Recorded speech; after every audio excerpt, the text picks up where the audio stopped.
बहुत समय पहले की बात है। एक गांव में रतन नाम का एक बेहद गरीब किसान अपनी पत्नी झुमरी और अपनी 15 साल की पुत्री साक्षी के साथ रहता था। एक दिन झुमरी रतन से बोलती है, आखिर ऐसे कब तक चलता रहेगा जी? हमारी बेटिया 15 साल की हो गई है। कुछ समय बाद उसके हाथ पीले करने का समय आ जाएगा। मैं तुम्हारी बात समझता हूँ झुमरी, तुम चिंता मत करो। मैं आज से खेत में दिन रात काम करूँगा। तुम्हारी मेहनत करने से क्या फायदा? तुम्हारी सारी फसल तो जमींदार ले लेता है। इतनी मेहनत करने के बावजूद हम सबको 2 वक्त का पेट भर भोजन भी नसीब नहीं होता। काश हमारा कोई पुत्र होता तो हमारे बुढ़ापे का सहारा बनता। ईश्वर पर भरोसा रखो, सब कुछ ठीक हो जाएगा। इतना बोलकर रतन अपने खेत पर चला गया और मेहनत से खेत पर हल चलाने लगा। रतन को हल चलाते हुए कुछ ही समय हुआ था कि तभी गांव का जमींदार आ धमका। अब तुम्हें खेत में मेहनत करने की कोई जरूरत नहीं है रतन। मैं आपकी बात का मतलब नहीं समझा जमींदार साहब। अगर मैं मेहनत नहीं करूँगा तो अपने परिवार का पेट कैसे पालूंगा? मैं तुम्हें मेहनत करने से नहीं रोक रहा। तुम्हें मेहनत करनी है तो जाओ, जाकर दूसरे के खेत में मेहनत करो, मेरे खेत में नहीं। ये क्या कह रहे हैं आप? मैं अपने ही खेत में तो काम कर रहा हूँ, ये मेरा ही खेत है। ये अब तुम्हारा खेत नहीं, ये तुम्हारा खेत था, अब ये मेरा खेत है। तुम्हारी यादाश्त शायद कमजोर हो गई है रतन। कुछ समय पहले तुमने मुझसे कर्ज लिया था जो तुम अभी तक चुका नहीं पाए हो। झूठ मत बोलिए जमींदार साहब, हर साल मेरी लगभग सारी फसल तो आप ले जाते हैं, लेकिन आपका जो कर्जा है वो चुकने का नाम ही नहीं ले रहा। वाह, लेते हुए तो बड़ा मुस्कुराते हुए गए थे और देते समय आंखें दिखा रहे हो। अब तक मैं जो भी फसल ले गया हूँ वह सब ब्याज थी। जब तक तुम मेरी असल नहीं चुका देते तुम अपने खेत में काम नहीं कर सकते। अब तुम यहाँ से जा सकते हो। किसी माई के लाल में अगर हिम्मत है तो मेरे खेत से मुझे निकाल कर दिखाए, सारी दादागिरी खत्म कर दूंगा उसकी। अच्छा, क्या कर लोगे तुम? अपनी पुत्री को लड़ने के लिए बुलाओगे? क्योंकि तुम्हारा कोई पुत्र तो है नहीं जो तुम्हारे लिए हमसे लड़ने आएगा। तभी जमींदार के बगल में खड़ा हुआ उसका साथी संपत रतन से बोला, यहाँ से चले जाओ रतन, तुम्हें आखिरी चेतावनी दे रहा हूँ। मुझे तुम पर हाथ उठाते हुए अच्छा नहीं लगेगा, लेकिन अगर तुम जिद करोगे तो मजबूरन मुझे वह तरीका अपनाना पड़ेगा जो तुम्हें अच्छा नहीं लगेगा। जाता हूँ, लेकिन मैं चुप नहीं रहूंगा। मैं इसकी शिकायत महाराज से जरूर करूंगा। इतना बोलकर रतन आंखों में आंसू लिए वहाँ से चला गया। दोपहर के समय घर पर अचानक रतन को देखकर रतन की बीवी चौंक पड़ी। क्या हुआ जी? आज आप समय से पहले खेत से घर वापस कैसे आ गए और आपकी आंखों में आंसू क्यों? उस नामुराद जमींदार ने हमारा खेत भी हमसे छीन लिया। झुमरी, मेरे तो हाथ कट गए। अब मैं क्या करूँगा? उसने मुझसे मेरे ही खेत से अपमानित करके बाहर निकाल दिया और मैं कुछ नहीं कर पाया। इतना कहकर रतन रोने लगा। तभी उसकी पुत्री साक्षी वहाँ आ गई। पिताजी, आप रोइए मत पिताजी, मैं जानती हूँ आप सिर्फ मेरी वजह से चिंतित है। ये सब मेरी वजह से हो रहा है। ये तुम कैसी बातें कर रही हो बेटी? सही कह रही हूँ माँ, आप दोनों को हमेशा मेरे हाथ पीले करने की चिंता खाई जाती है। कभी कभी मैं सोचती हूँ कि अगर मैं पैदा ही ना होती तो शायद आप दोनों इतना दुखी ना होते। ऐसा मत कहो बेटी, तुम तो हमारे लिए हमारी जान हो। अगर मेरा कोई भाई होता तो उस जमींदार की इतनी हिम्मत नहीं होती कि मेरे पिता को अपमानित करके उनके ही खेत से बाहर निकाल देता। इतना बोलकर साक्षी रोती हुई दूसरे कमरे में चली गई। रतन रात भर गहरी सोच में डूबा रहा। अगले दिन रतन गांव के मुखिया के पास गया। क्या बात है रतन, आज सुबह सुबह मेरे घर? सब कुछ ठीक तो है? आप तो जानते हैं मुखिया जी कि मैंने कुछ समय पहले जमींदार से कुछ धन कर्ज में लिया था। हाँ हाँ, तुम्हारे बारे में सब जानता हूँ। तुमसे मैंने मना भी किया था कि उससे कर्ज मत लो।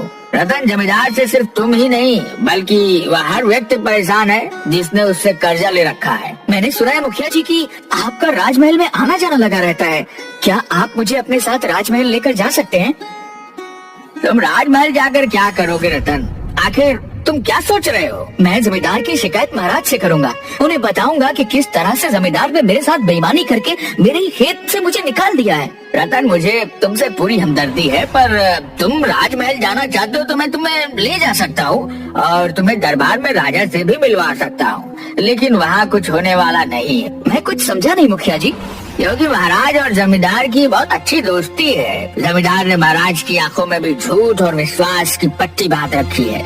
महाराज उस पर बहुत विश्वास करते हैं। वह तुम्हारी बात पर विश्वास नहीं करेंगे। हो सकता है तुम्हें उल्टी सजा देकर कारागार में बंद करवा दें। अगर ऐसा हुआ तो तुम्हारे परिवार का क्या होगा रतन? क्योंकि तुम्हारा कोई पुत्र भी नहीं है जो तुम्हारी पीठ पीछे तुम्हारे परिवार को संभाल सके। तो फिर अब मैं क्या करूं? देखो रतन, मेरे भी बहुत से खेत हैं। तुम चाहो तो अपने परिवार के साथ मेरे खेत में काम कर सकते हो, और जितना मैं और मजदूरों को काम करने का धन देता हूँ उनसे तुम्हें थोड़ा ज्यादा दे दूंगा। इससे ज्यादा मैं तुम्हारे लिए कुछ नहीं कर सकता। ठीक है, इस वक्त मुझे सिर्फ और सिर्फ काम की ही आवश्यकता है। उस दिन के बाद रतन मुखिया के खेतों पर काम करने लगा। रतन के साथ उसकी पत्नी और उसकी बेटी भी बराबर से काम कर रही थी। एक दिन की बात है, रतन खेत में अपनी पत्नी और बेटी के साथ भोजन कर रहा था कि तभी वहाँ पर एक बहुत गंदा दिखने वाला इंसान आया। मैं कई दिनों से भूखा हूँ, क्या तुम मुझे कुछ खाने को दे सकते हो? कौन हो तुम? और तुम्हारे कपड़े देखकर लग रहा है जैसे तुम कई महीनों से नहीं नहाए हो, और तुम्हारे अंदर से कितनी बदबू आ रही है। एक भूखे को भोजन खिलाना बहुत बड़ा पुण्य का काम होता है, और मैं कुछ भी मुफ्त में नहीं खाता। अगर मैं तुम्हारा भोजन खाऊंगा तो उसके बदले मैं तुम्हें वो दूंगा जिसकी तुम कल्पना भी नहीं कर सकते। अरे भाई, अगर तुम्हें भोजन खाना है तो ऐसे ही मांग लो ना। तुम्हारे पास पहनने को ढंग से वस्त्र भी नहीं है और तुम कुछ देने की बात कर रहे हो। रतन ने उस गंदे दिखने वाले इंसान को 2 रोटियां पकड़ा दी और वो इंसान 2 रोटियां खा गया। मुझे और भूख लगी है, क्या मुझे और दे सकते हो? साक्षी और झुमरी को न जाने क्यों उस पर अब तरस आ गया। उन दोनों ने अपने हिस्से का सारा भोजन उस इंसान को दे दिया। वो सारा भोजन खा गया। लो भाई, तुम तो हमारा सारा भोजन खा गए। अब तुम इसके बदले में हमें क्या दे सकते हो? रतन ने इतना कहा ही था कि तभी उस व्यक्ति ने जमीन से गीली मिट्टी उठा ली। उसने झुमरी और रतन के पसीने की कुछ बूंदें उस मिट्टी में मिला दी और उस मिट्टी से एक सुंदर दिखने वाले लड़के का पुतला बना दिया। यह लो, इसे धूप में सुखा देना और रात में अपना दरवाजे के पास रख देना। इतना कहकर वो व्यक्ति वहाँ से चला गया। मुझे तो ये कोई पागल लगता था जी, ये क्या कहकर गया? मेरी तो कुछ समझ में नहीं आया। लेकिन माँ, इसने मिट्टी से पुतला कितना सुंदर बनाया। पिताजी देखो ना, कितना सुंदर लड़के का पुतला है। अगर हमारा कोई पुत्र होता तो शायद कुछ इसी तरह का दिखता। झुमरी और रतन अपने अपने काम पर लग गए, मगर साक्षी ने उस गीली मिट्टी के पुतले को धूप में रख दिया और वो उसे देखती रही। कुछ घंटे बाद वो सूख गया। रात के समय साक्षी ने उसे अपने घर के दरवाजे पर रख दिया। अरे बेटी, ये तुम क्या कर रही हो? पिताजी, आपने सुना नहीं था उस व्यक्ति ने क्या कहा था? अरे वो कोई पागल था। तुम भी उसकी बातें सुनकर उटपटांग हरकतें करने लगी। अब सो जाओ, सुबह जल्दी उठना है। साक्षी चारपाई पर लेट गई, मगर उसकी आंखों से नींद कोसों दूर थी। अचानक आधी रात को बहुत सी रंग बिरंगी किरणें उस मिट्टी के पुतले के आसपास मंडराने लगी। साक्षी दौड़ते हुए रतन और झुमरी के पास पहुंची। माँ, पिताजी उठिए, देखिए ना क्या हो रहा है। झुमरी की बात सुनकर वो दोनों आंख मसलते हुए उठ गए। ये क्या हो रहा है? मुझे तो अब डर लगने लगा है जी। आखिर वो पागल इंसान क्या देकर गया है? झुमरी ने इतना कहा ही था कि तभी देखते ही देखते वो मिट्टी का पुतला एक सुंदर 20 वर्षीय नवयुवक में परिवर्तित हो गया। रतन, झुमरी और साक्षी उसे देखकर बुरी तरह से डर गए। घबराओ मत पिताजी और माँ, मैं तुम्हारा ही बेटा हूँ, एक जादुई बेटा। ऐसा कैसे हो सकता है? क्यों नहीं हो सकता? आपके पसीने का अंश मुझ में है। मैं भले ही आपकी कोख में भले ही 9 महीने ना रहा हूँ, लेकिन मैं आपका ही पुत्र हूँ। न जाने क्यों झुमरी के दिल में उसे देखकर ममता फूट पड़ी और वो दौड़ते हुए उस युवक से लिपट गई। पता नहीं क्यों मुझे ऐसा लग रहा है जैसे कि तुम मेरी असली संतान हो। मैं ही तुम्हारा असली संतान हूँ माँ। अब तुम सबको चिंता करने की कोई जरूरत नहीं है। आज से मैं इस परिवार का बोझ संभालूंगा। मेरा हमेशा से एक सपना था कि अगर कोई मेरा पुत्र होता तो मैं उसका नाम चंदू रखता। आज से तुम्हारा नाम चंदू है, लेकिन तुम अभी कुछ दिनों तक घर से बाहर मत निकलना बेटा, नहीं तो गांव वाले तरह तरह के सवाल करेंगे। कुछ दिनों तक चंदू सबके साथ रहकर घुल मिल गया। अब सभी लोग उसे अपना परिवार का सदस्य समझने लगे। कुछ दिनों बाद रतन चंदू को खेत पर काम के लिए लेकर गया। अरे रतन, तुम्हारे साथ ये सुंदर नवयुवक कौन है? ये मेरा पुत्र है। पुत्र? अरे भाई, जहाँ तक मैं जानता हूँ तुम्हारा तो कोई पुत्र नहीं है। ये रातों रात पुत्र कहाँ से आ गया? ईश्वर चाहे तो सब कुछ हो सकता है मुखिया जी। समझ लो कि ईश्वर को मुझ पर दया आ गई और उसने मुझे एक पुत्र दे दिया। तुम्हारा पुत्र तो दिखने में बहुत ही हट्टा कट्टा और बलिष्ठ है रतन। फिर तुम्हें जमींदार से अब डरने की कोई जरूरत नहीं। इतना कहकर मुखिया वहाँ से चला गया। क्या मुखिया जी क्या बोल कर गए हैं पिताजी? छोड़ो चंदू, जाने दो, तुम इन सब बातों में मत पड़ो। नहीं पिताजी, आपको मुझे बताना ही होगा। आखिरकार मैं आपका बेटा हूँ और एक बेटे को अपने पिता की हर बात जानने का अधिकार होता है। रतन ने सारी घटना चंदू को बता दी। अच्छा, तो इसका मतलब ये है कि मेरे पिता की जमीन पर जमींदार ने कब्जा कर रखा है। आप चलिए मेरे साथ। लेकिन चंदू, तुम नहीं जानते, जमींदार बहुत ही धूर्त और मक्कार व्यक्ति है और बहुत शक्तिशाली भी है। मेरे पास सुबह में भी ताकत कम नहीं पिताजी। लगता है आपको मेरी शक्ति का अंदाजा नहीं है। चलिए आप मेरे साथ। जब हमारा खेत स्वयं मौजूद है तो हम दूसरों के खेत में काम क्यों करें? चंदू सारे परिवार को अपने खेत पर ले गया। अचानक रतन, झुमरी, साक्षी और उस युवक को देखकर जमींदार हैरत से रतन की ओर देखकर बोला, तुम यहाँ पर क्या कर रहे हो रतन? रतन के बोलने से पहले चंदू जमींदार की आंखों में आंखें डालकर बोला, ये मेरे पिताजी हैं और ये मेरी माँ है और मैं इस लड़की का भाई हूँ और मैं अपने खेत में हल चराने के लिए आया हूँ और तुम सब लोगों को यहाँ से धक्के देकर बाहर निकालने के लिए आया हूँ। ये क्या बचपना है रतन? जहाँ तक मैं जानता हूँ तुम्हारा कोई पुत्र नहीं है। तो अब जान लो, ये मेरा ही पुत्र है।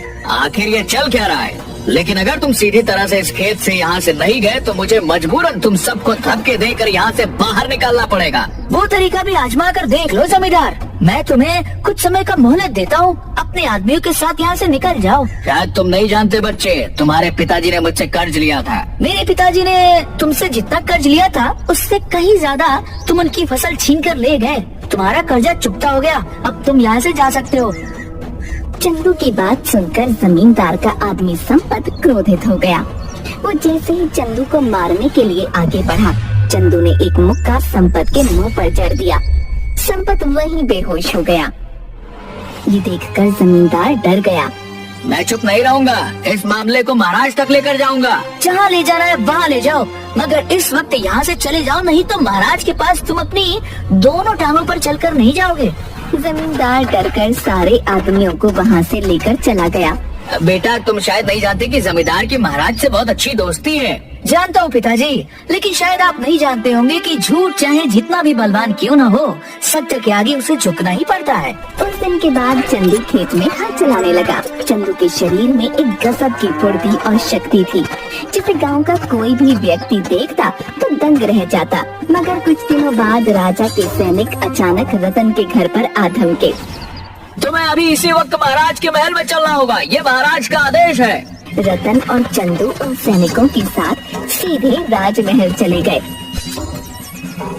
राजमहल में राजा के बगल में जमींदार बैठा था। अच्छा, तो तुम हो जिसने मेरे मित्र को सबके सामने अपमानित किया। मैंने आपके मित्र को अपमानित नहीं किया राजन, बल्कि आपके मित्र ने मेरे पिता के साथ धोखा किया है। बकवास बंद करो, मैं सब जानता हूँ। तुम इस रतन के पुत्र नहीं हो, मुझे जमींदार ने सब कुछ बता दिया है। रतन का पुत्र है ही नहीं, तो फिर तुम कौन हो? महाराज, ये कोई जासूस है, इसे पकड़कर कारागार में बंद कर दीजिए, ये आपकी राजगद्दी के लिए खतरा है। मेरा भी शक यही है। मैंने गांव में अपने गुप्तचर भेजकर पता करवाए हैं और मुझे पता यही लगा है कि रतन का कोई पुत्र है ही नहीं। यह जरूर किसी दूसरे देश का जासूस है जो बहरूपिया बनकर मेरा राज्य मुझसे छीनने आया है। राजा ने इतना कहा ही था कि तभी उस राजमहल में अजीबोगरीब रंग बिरंगी किरणें मंडराने लगी और देखते ही देखते उन किरणों में वही गंदा दिखने वाला व्यक्ति सबके सामने आ गया। वो अचानक एक साधु में परिवर्तित हो गया। कौन है आप? मैं एक साधु हूँ महाराज। रतन बिल्कुल सही कह रहा है, यह पुत्र उसी का है। लेकिन साधु महाराज, रतन का तो कोई पुत्र है ही नहीं। हाँ, यह सत्य है कि रतन का कोई पुत्र नहीं है। रतन की गरीबी देखकर मुझे उस पर दया आ गई और मैंने एक मिट्टी के पुतले में रतन और उसकी पत्नी का पसीना मिलाकर एक पुतला बनाया और उस पुतले में इन दोनों के पुत्र प्राप्ति की सच्ची श्रद्धा से जान आ गई। अब यह रतन का ही पुत्र है और जमींदार झूठा है। हाँ महाराज, आपके मित्र ने आपका नाम लेकर समाज में डर और भय का माहौल बना रखा है। इसने बेईमानी से मेरा खेत मुझसे छीन लिया था। राजा क्रोधित होकर जमींदार से बोला, क्या ये सही है? मुझसे गलती हो गई, मुझे क्षमा कर दीजिए महाराज। इस धोखे के लिए तुम सजा के अधिकारी हो। सिपाहियों, कारागार में बंद कर दो इस कपटी को। क्षमा महाराज, क्षमा। रतन, मैं तुम सबका क्षमा प्रार्थी हूँ। अब तुम राज्य में अपने परिवार सहित सुखी जीवन यापन करो। धन्यवाद महाराज। इसके बाद रतन अपने परिवार के साथ खेती कर खुशी खुशी रहने लगा। किसी ने सच ही कहा है, झूठ चाहे कितना भी बलवान क्यों न हो, उसका पतन पक्का है।